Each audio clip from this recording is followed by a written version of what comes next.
ArcGIS. Now this ArcGIS is the Brad Pitt or George Clooney or the Shah Rukh Khan of GIS industry. That is the best software. So this ArcGIS is basically a family, family of client, server and online geographic information system software, which was developed by and maintained by ESRI.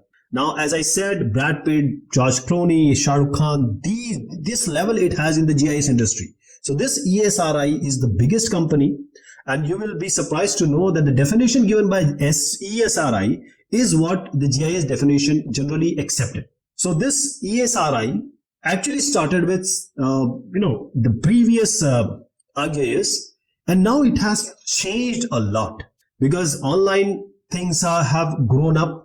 Previously, it was just a desktop solution. So it was first released in 1982.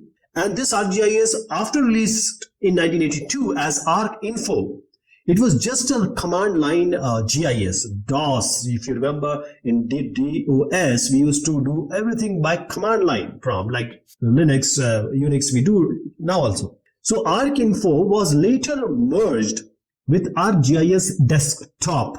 So previously it was just a desktop solution, but now it is eventually superseded by ArcGIS Pro in 2015, and right now we are talking about 2024, 2025. So it has grown up as a combined process, a combined GIS package with cloud services, with online services, with web services. So that is how, if you ever go to any GIS institution, you will see ArcGIS.